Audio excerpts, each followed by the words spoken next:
Welcome back. I thought I'd share with you some of the progress that I've made on this lower die for punching bottle cap openers. What I've got, and this is my first attempt at setting this up for use, is I've got a bar back here as a stop for punching 1-inch flat stock, either 3/16 or 1/4. And as I slide this in here, I have a natural stop here, and by eye I can center it and punch it. All right.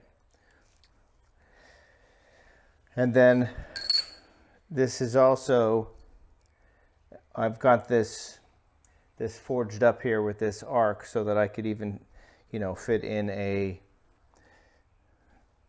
railroad spike.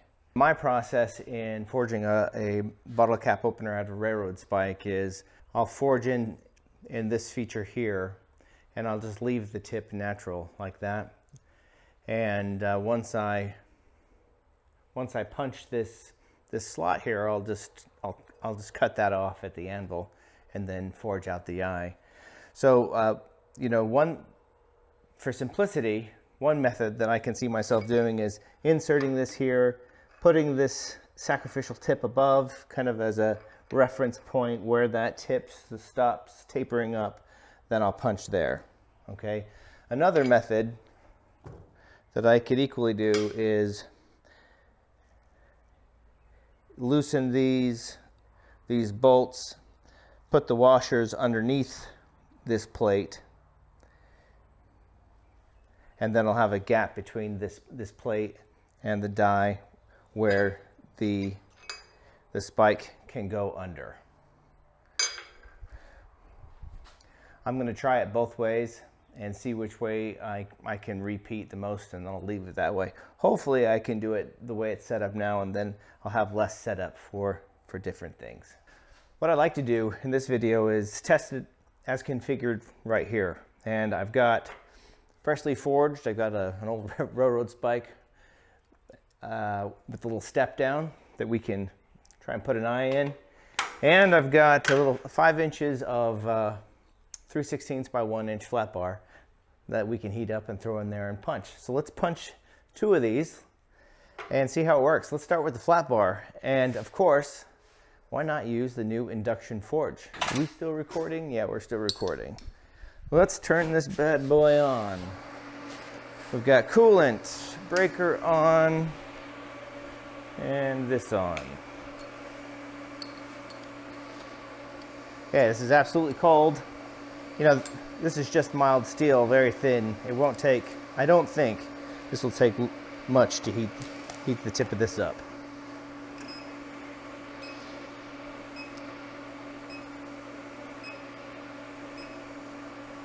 Okay, already getting red.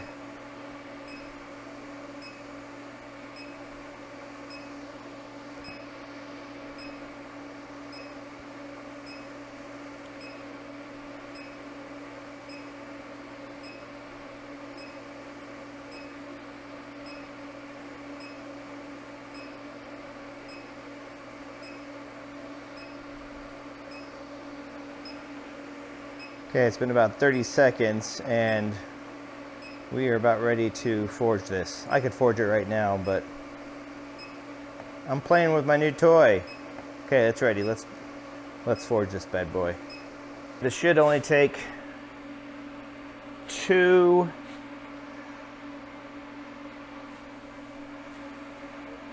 well, my arm's in the way. 1 to get it set. Oh shit. Shit, my arm's in the way, isn't it?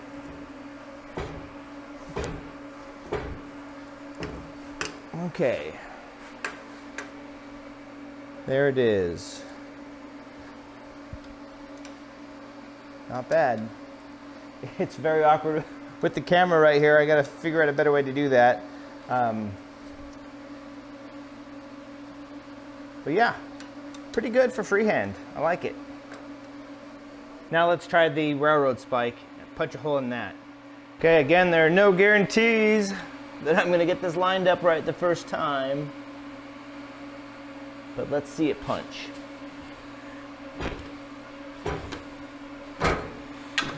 Oop, that one's different. But, ooh, I like it. That looks really good. Let me set this down. And right now, this is how I'm getting this slug down. All right, gone, done.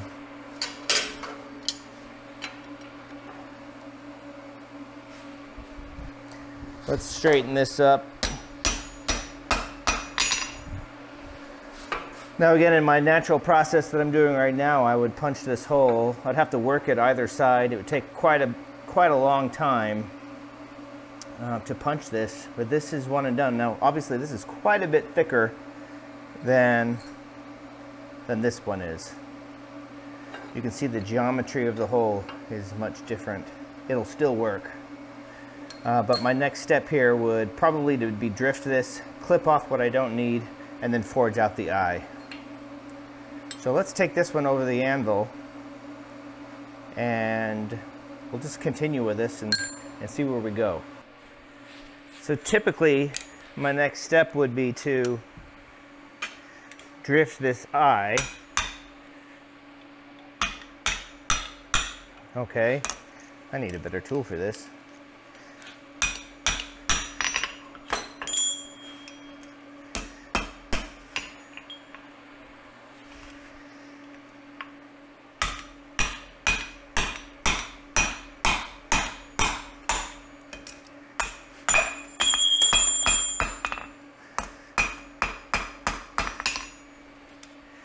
Then once I have it, you know, even drifted this far, I'll forge it over the anvil, or I'll forge it over the horn.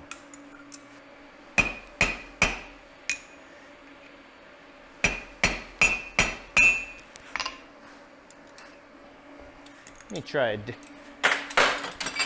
let's try something different here. That's better. But this is where, after this stage, is where it starts to get a little harder. Let's say that I've forged this out all the way. So in the forging process, now mind you, I've probably done 6 of these in my entire life as I'm learning this hobby of blacksmithing. But in this process, you get to this point. At this point, you know, one would want to narrow this portion, right? To fuller it, to forge it out. I've tried it here on the anvil. I've tried it on the horn. And it works quite well, but it's very difficult to get them symmetrical. Another option that I have now is this spring fuller with these S7 fullers right here. I can put it in here and get a nice transition. I suppose that would work quite well and give me the room to work the rest of the piece. But this leads into another project that I've been working on, and that other project is the Smithin Magician. So I got this kit. Boy, 2021 when I got back from my last deployment in the Army. And it came in a box completely disassembled with rivets that you had to heat up. And honestly, I didn't have the patience to read through the instructions and understand them. So it sat in my shop for I guess 2 years until a couple weeks ago. Well, after I finished the induction forge, I thought, you know what?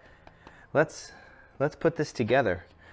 So I've done that, and it wasn't too bad. It works quite nicely. They did include a blank, a cold rolled steel blank for you to be able to space this properly. I made it into a butcher setup, okay, with butcher dies, so that I could, and I haven't tested these yet. It is cold rolled steel, so these wouldn't last. But I did make them after I put this together and tested them out. Even in cold rolled steel, they worked quite well. to start this tenon. Okay. So at this point, I ordered some 4140 from McMaster Carr, and I've got a few dies that I want to make for this bad boy, and I've got them programmed in Fusion 360, and I'm going to run them in the mill. Yes, I am going to use technology. I'm going to run them in the mill, and I'll finish them outside the mill, heat treat them, which you've seen with this die build on the fly press, and then we'll put them to, one of them will be a fuller die, right? And we'll put that to use here and use the Smithin Magician to see how effective it is at fullering. So next part of this video will be running those dies. I won't put you through the grief of heat treating them, but I'll come back with a finished product, show some footage of the milling, come back with a finished product, and let's see what this bad boy can do.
There are obviously many different ways you can do this, inside of a mill and outside, but I'm just having fun here.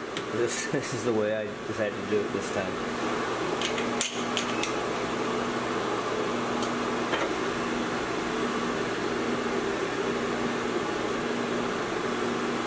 Little TLC on a belt grinder, and that'll be ready to go. Part of the milling process, I put down this line, and that's where I'll cut it. That'll be the bottom die, that'll be the top die. Donezo.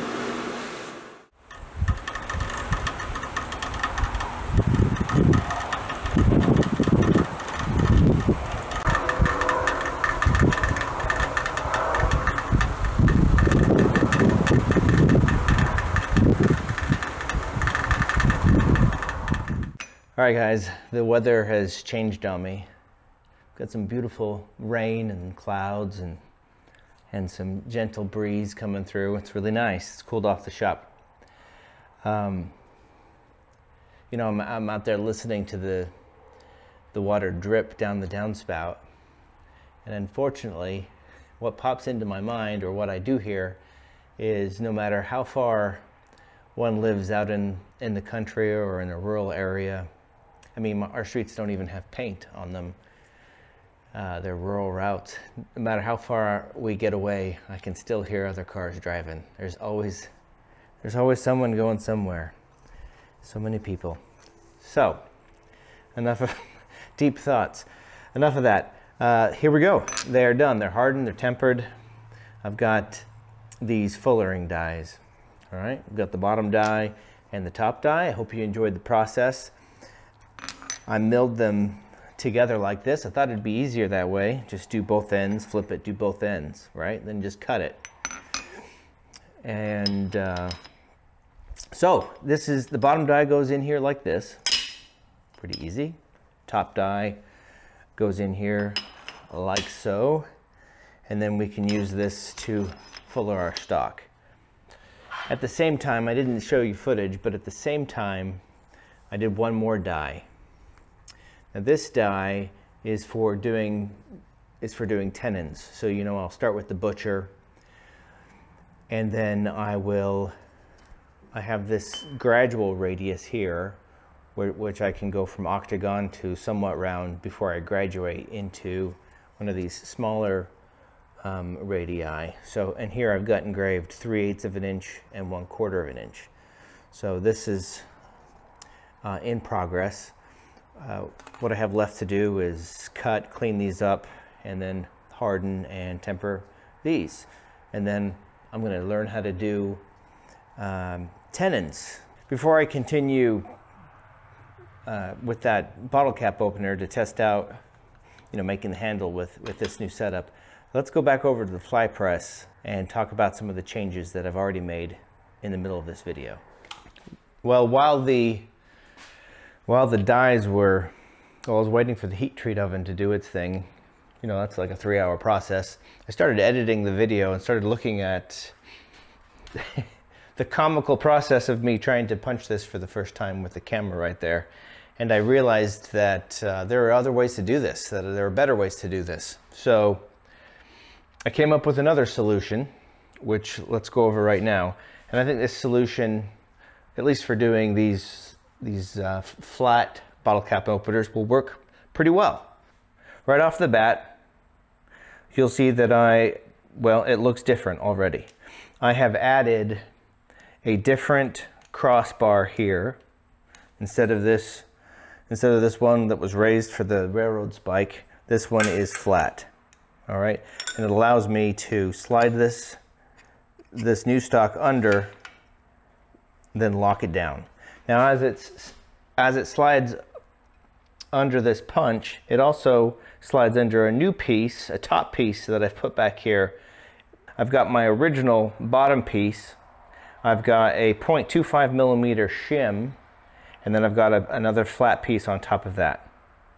Okay, just enough distance for this to slide underneath it. And then with this lever, I can lock everything in place. It's centered depth-wise, and it's centered side to side using my eye. And then that allows me to hands-free go ahead and punch this bottle cap opener. What I'd like to do now is let's go ahead and I'm gonna heat this up, and I'm gonna try fullering. Now, no promises. I've never used this before. This is as new to me as it is to you. But what I'd like to do is I'd like to neck this down and then forge it smooth, a nice forged taper for a little more ergonomical handle. So let's do that. And then why don't we try to punch one more without the swear words. Okay, first try. First try, guys. Wow.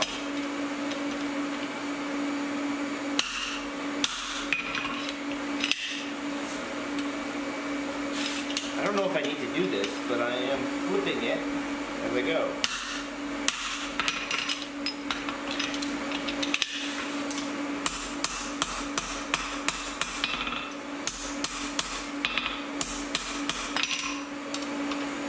and take another heat.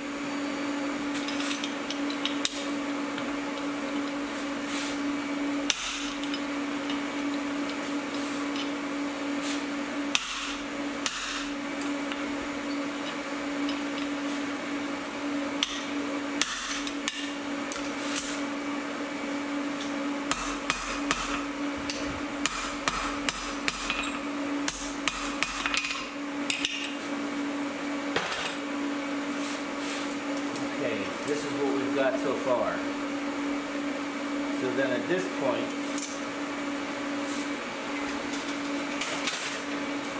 and I'm not going to bore you with this, probably take another heat and then start working it down like that.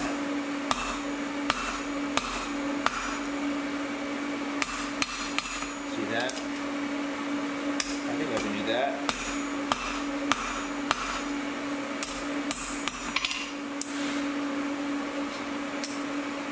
I'd say that's a success, guys.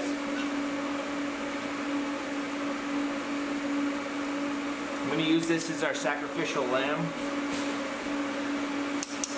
Let's flip this around for fun and punch this side. Let's do it. Someone's calling me. Oh, when it's hot, it doesn't want to fit.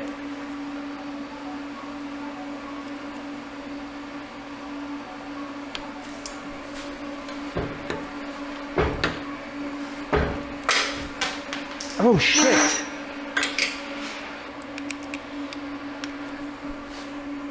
I guess I need some punch lube?